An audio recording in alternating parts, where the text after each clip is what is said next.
I'm trying. There we go. Hey! Stick!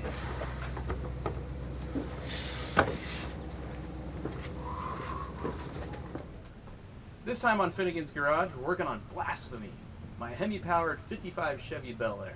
And we're getting high tech today. We're going to tune up the engine by adding chrome valve covers. Oh, and we're going to show you how to check valve lash, because that's important. Or at the very least, you'll know how to fake it like you're doing it correctly. That's true. Yeah. And keep the push rods in motion. That's important. Yeah. Okay. We can be organic. So it just occurred to me that Daniel was here when we worked on Jacob's Hornet wagon, and I never really said who you were. You were just the random dude in the backseat of the car. Creepy, but you know, whatever. So Daniel's a buddy of mine who is not only a professional engine builder who's competed in the Engine Masters Challenge multiple times, but he also maintains probably the coolest collections of Mopars ever. Yeah, at least. At least. Mm-hmm. Who owns it? Primary collection is Tim Welber, the Welber Muscle Car Museum. And I have some other affiliates, his buddies, let's put it that way, that have very, very nice collections that I get to help take care of the cars on them too. Wow. It's fun. You should go with it. You have affiliates. I have affiliates. I don't have affiliates. Yeah, you do. So you know millionaires. I know, well, I don't even know thousandaires, but You know me. I'm a hundredaire. well, there we go.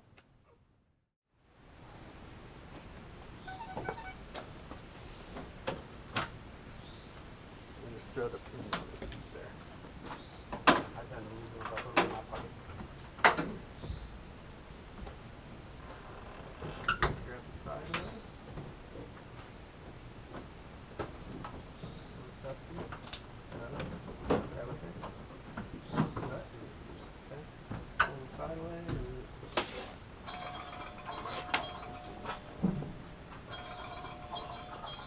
And then my phone rings. You're calling me. Yeah. Let's just do all this all over. How did I do that? In my pocket. Of all the people to call. Good news, you're on the fun side. That's the side the brake booster has to come off of to get the valve cover off.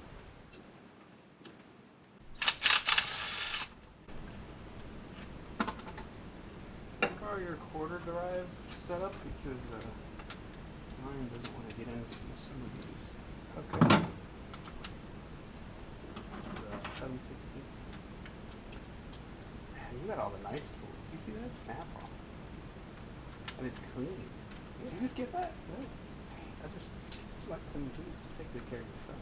Here. It's got a toggle on it. That's push the button.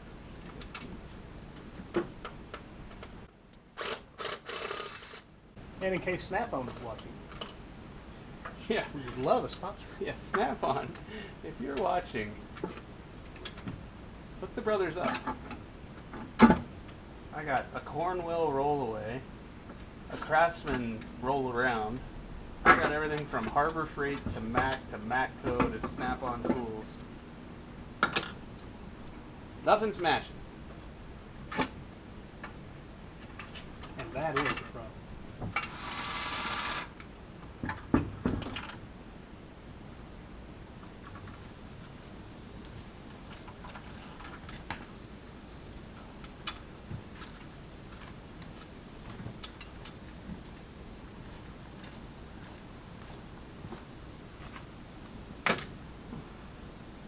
Ooh. Pull your tubes, stick that in there, open it, Spread it apart. and pull, and just twist them out, walk them out. When you're doing that, do you go, "Come on back"? My own back, My own back. my own back. There you go.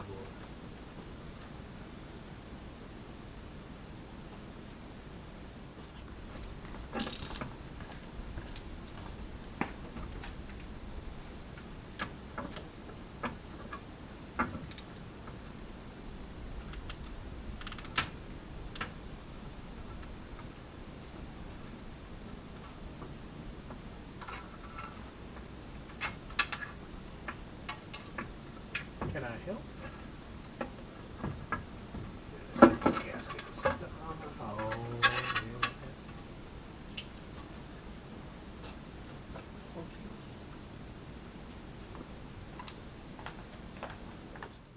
we're going to be doing today is we're going to be checking the valve lash on the engine. It's got about 7,000 miles on it. I've checked the lash about 4 times.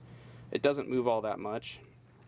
But because this is a Hemi, it's got shaft-mounted rockers, all we're going to be doing is sliding a feeler gauge in here to check the lash and adjusting it here. Back off the jam nut, put an Allen wrench in there, make our adjustment, move on to the next one. These are just some of the tools that I use to check valve lash.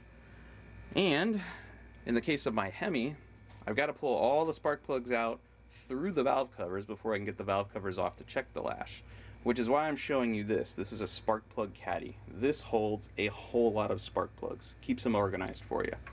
And it's made by Pit Pal Products. They make a whole lot of awesome things for racers, but I'm a big fan of this one in particular. Why would you want to hold all those spark plugs at once? Well, if you've got a fresh combo and you're just starting to creep up on the tune on it, you can make a pass, pull all the plugs out, put them in there, inspect them, put a fresh set of plugs in the motor, then go make another pass, put those here on the next row, and then you can compare them and see what changes did or didn't work. And I tend to write things down on here, like these are different nitrous tunes for an engine that I was working on a while ago. You know, these are cylinder numbers 1357, 2468, that sort of thing.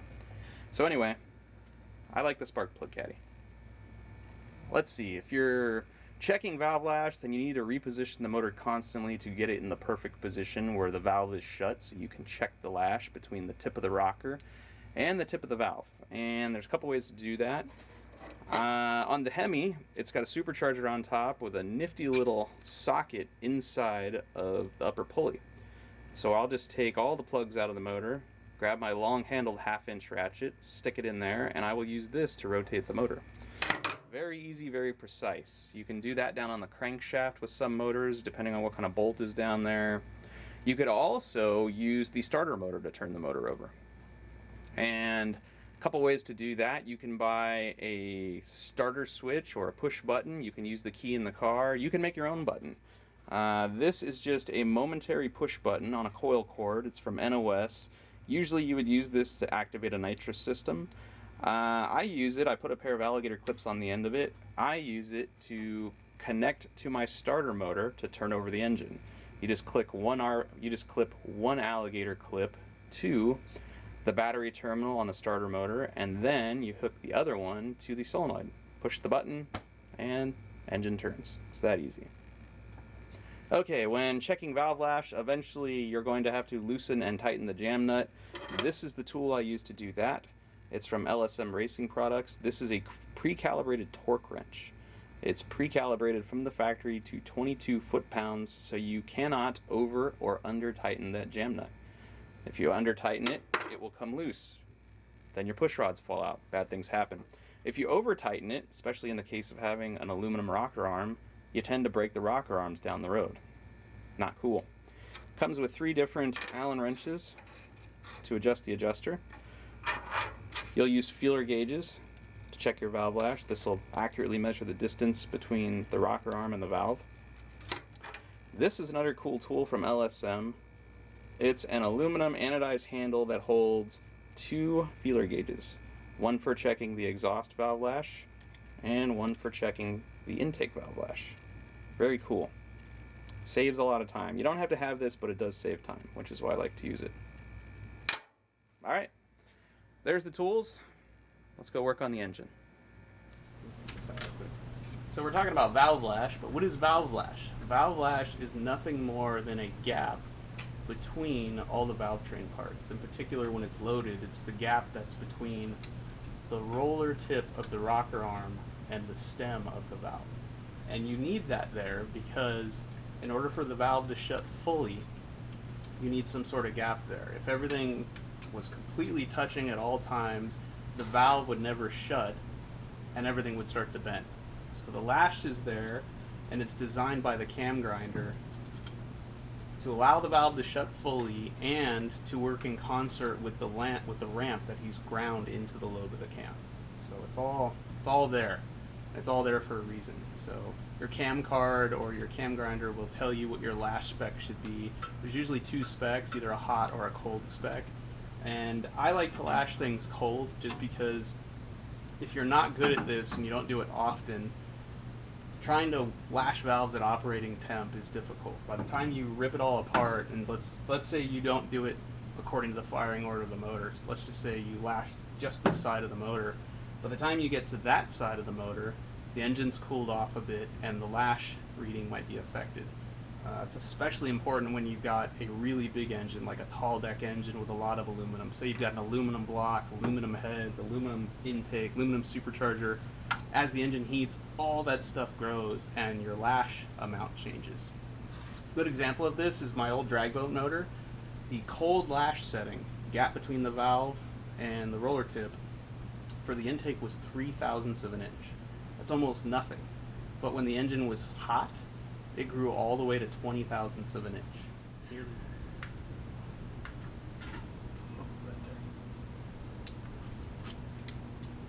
Oh, here's a tip. Always remember to take this out, because it's not good if somebody else starts the car with this still in there. Don't ask me how I know that.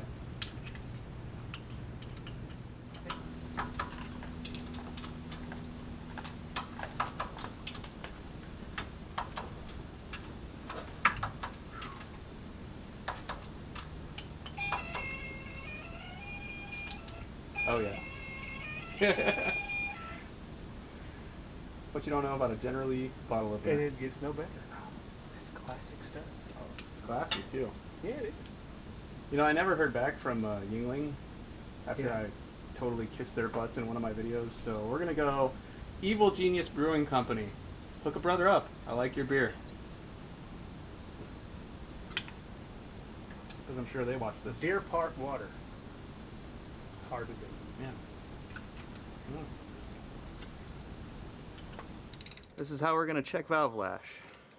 See, Daniel's rotating the motor over. I'm going to start watching the action of the valves.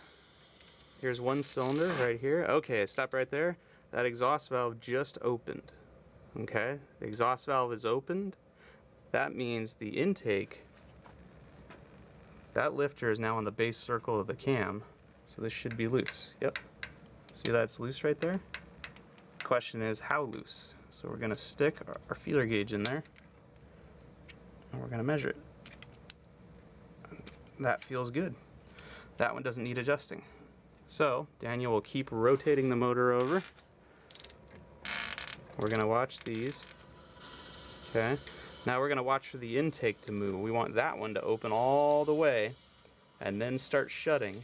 And then we'll adjust the exhaust. Alright, there we go. So the intake valve is starting to open. Keep going. Keep going. Keep going.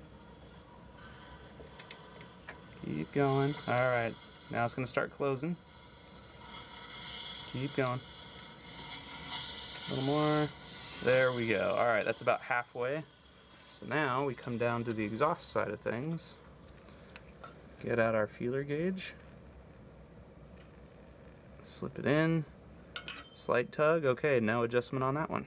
And we'll keep rotating the motor over and we're going to move to the next pair of cylinders. Now you can do this, okay, keep going, intake's opening. Keep going, keep going, keep going, keep going, right there.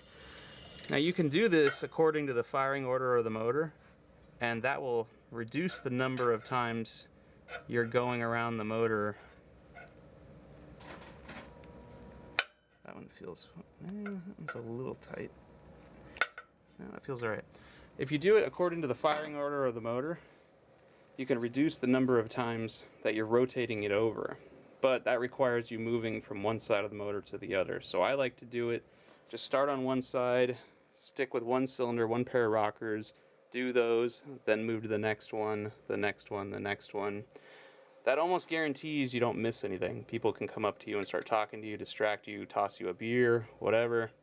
You probably won't screw it up if you do it that way. And when you're measuring lash, what you're looking for is you want the feeler gauge to go in there, and then you're just looking for a little tug on the gauge when you pull it back out.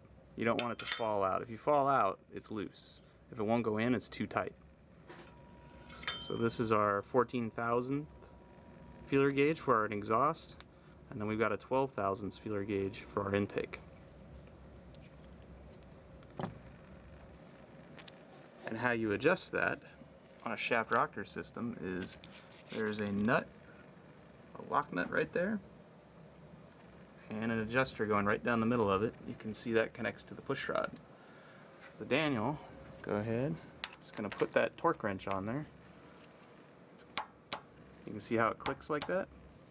You cannot screw it up when you use that tool. If you don't use that tool, you can over torque or under torque that deal. And it's nice and short. If you try to use a standard torque wrench with a long handle, it can get in the way of doing the job right there.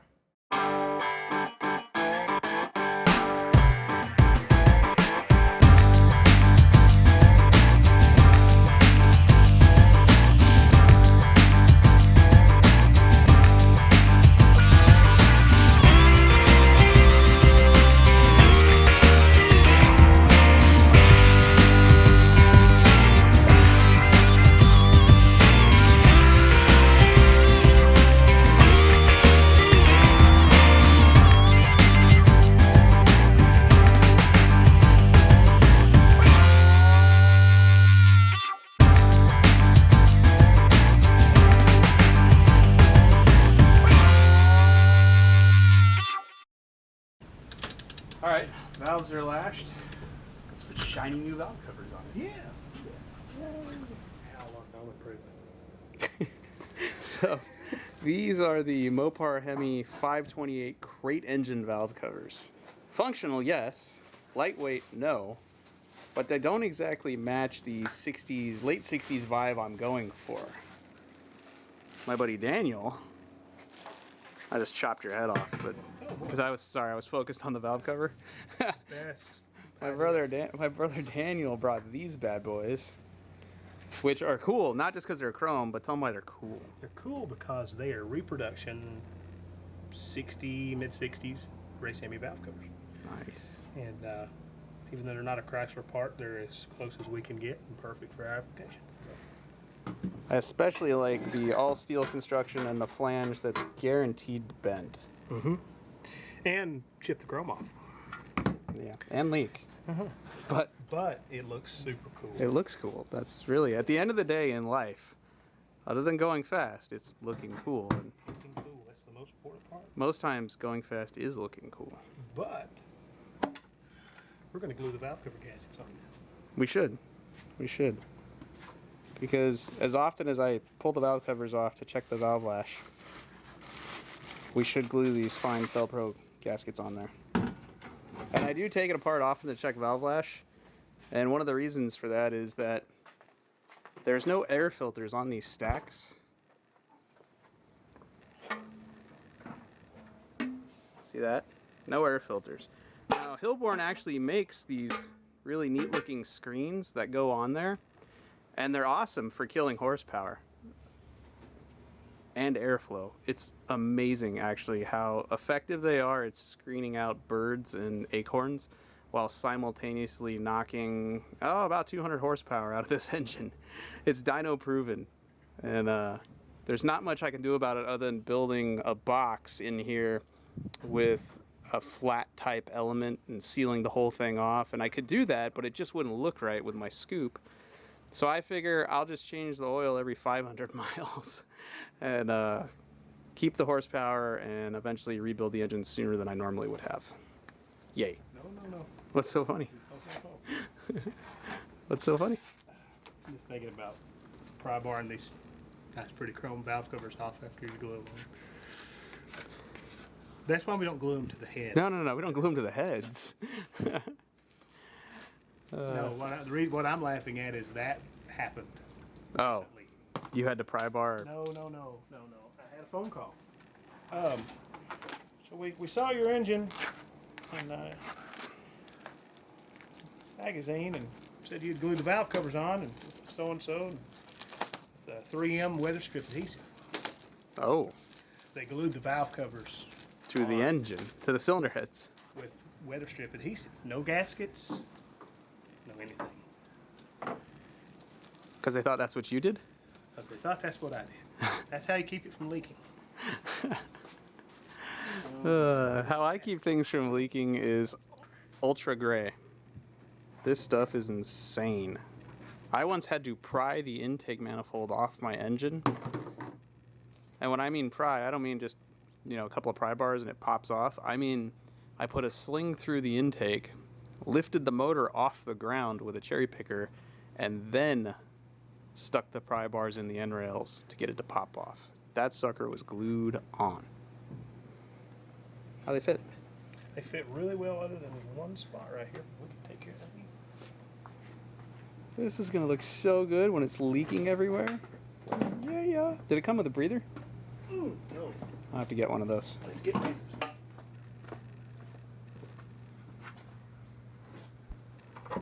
Oh, look at that. My side, I had to unhook the injectors. On your side, not so much. No? Does it fit? It looks cool. It's gotta fit.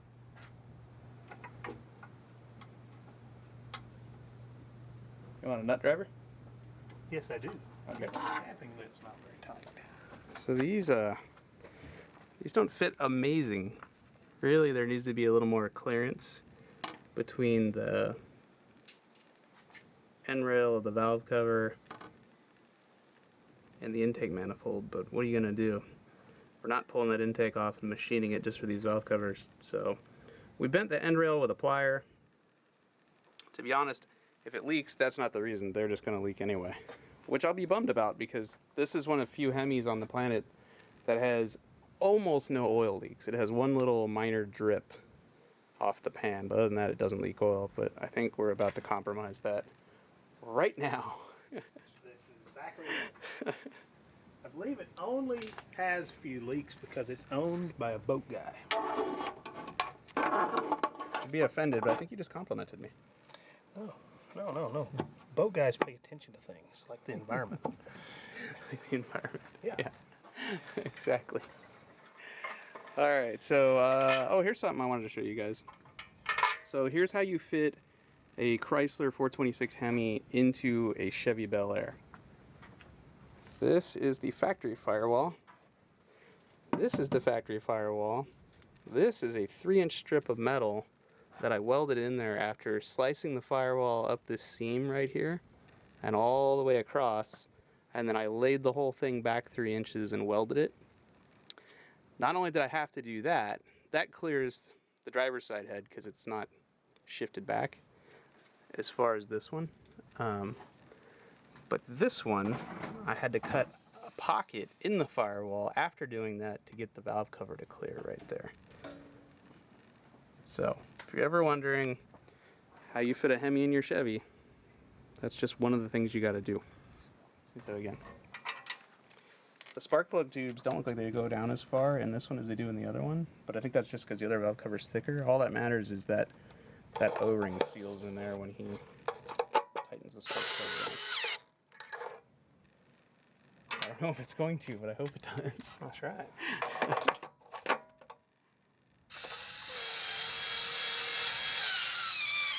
Oh, yeah. See, that one sucked the valve cover down. Yeah. Look at that. So see how this one here, no gap around it? This one here, gap.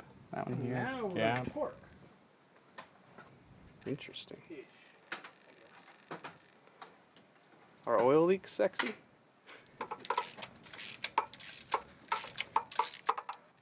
Yeah, so when you go back and torque them down, then they suck down into the valve cover.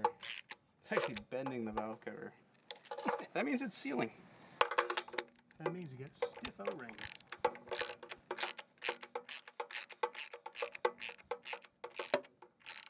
Well, those O-rings are from about 2004. No, 2002. And been coated in petroleum. 2002.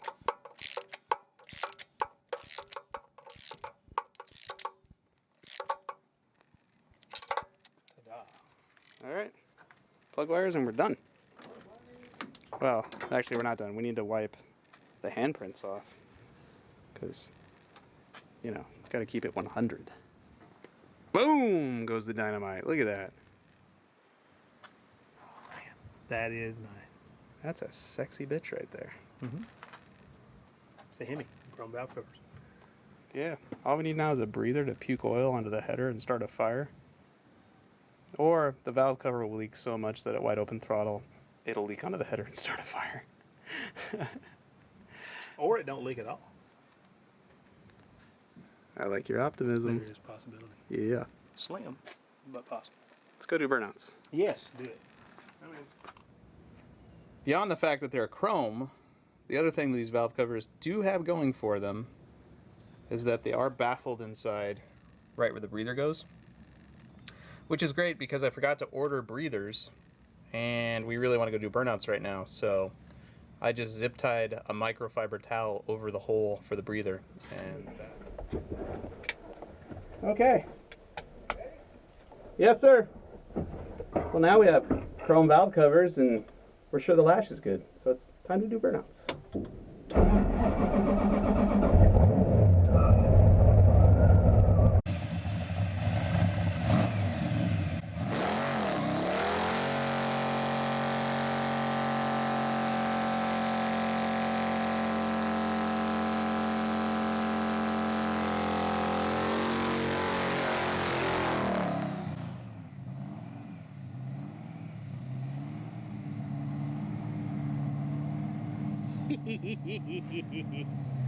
Yep, buddy.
I might have done this. Obviously done this a time or two. Thank you. Yeah. We've got a supercharger like I have. There's actually a hex right here in the upper pulley. And with the spark plugs out, it's really easy when it's out of gear to it's really easy to roll the engine over. Let me chalk that wheel real quick. Chalk that wheel. Take it out of gear. Fair enough.